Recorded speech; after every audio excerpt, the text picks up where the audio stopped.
लवकरच नवरात्री येत आहे आणि प्रत्येक घराघरात कुणाचा ना कुणाचा उपवास असतोच.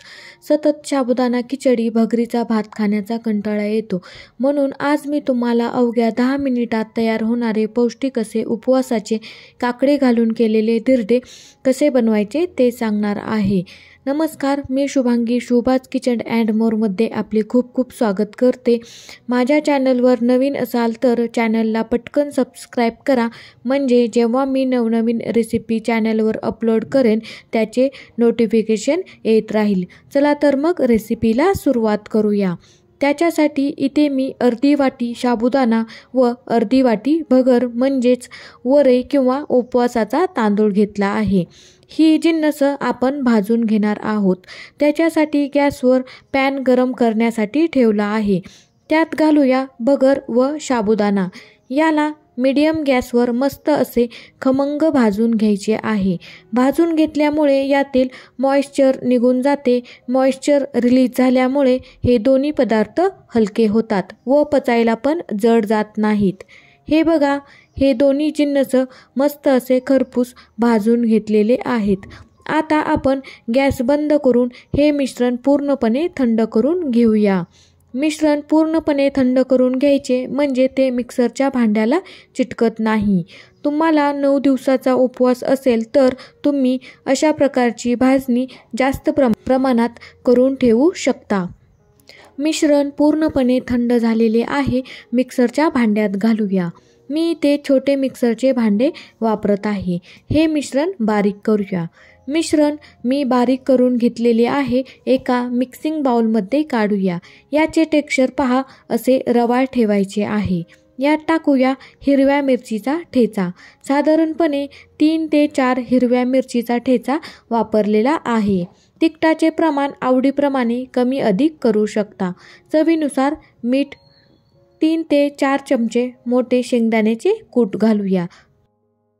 तुम्ही जर उपवासाला जिरे कोथिंबीर खात असाल तर ते पण नक्की घाला. खूप छान टेस्ट येते. धिरड्याला मस्त कलर येण्यासाठी अर्धा चमचा लाल तिखट टाकूया. आता यात घालूया काकडी. मी इथे 1 काकडी घेतली आहे. त्याची साईडची देठं कट करून घेतली आहे. थोडीशी खाऊन बघितली. काकडी कडू आहे का ते पाहण्यासाठी. याची वरची साल पण काढलेली आहे.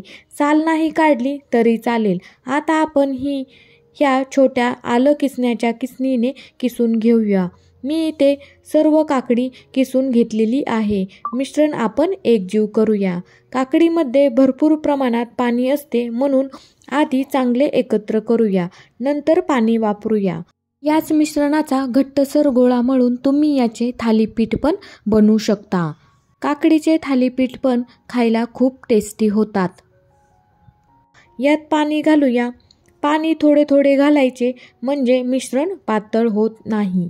आपल्याला हवे तसे कन्सिस्टन्सी मिळते. अगदी पाव चमचा साखर घालूया. मगाशी साखर घालायला विसरले, म्हणून आता घालत आहे. मिक्स करूया. इथे आपले धिरड्यासाठी लागणारे मिश्रण तयार झालेले आहे. झाकण ठेवून 5 मिनिटे साठी भिजवून घेऊया. 5 मिनिटानंतर बघा, आपले मिश्रण छान असे भिजले गेले आहे. धिरडे बनवायला घेऊया. गॅसवर तवा गरम करण्यास ठेवला आहे.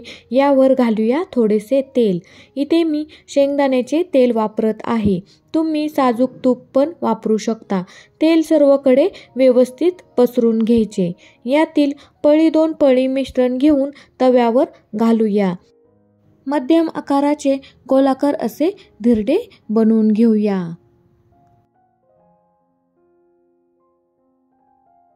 याची वरची साईड पूर्णपणे सुकल्यावर साईडने थोडंसं तेल सोडायचं. एक साईडने धिरडे छान खरपूस भाजून झाल्यानंतर ते उलटून दुसऱ्या साईडने पण छान खरपूस भाजून घ्यायचे. खूप टेस्टी लागतात हे धिरडे. नक्की ट्राय करून पहा. धिरडे दोन्ही साईडने पण मस्त भाजले गेले आहे. आता हे एका प्लेटमध्ये काढून घेऊया व अशाच प्रकारे सर्व मिश्रणाचे धिरडे बनवूया. 2 माणसाला पुरेल इतपत हे धिरडे तयार होतात. माझ्या चॅनलवर भरपूर अशा उपवासाच्या रेसिपी अपलोड आहेत, नक्की जाऊन पहा.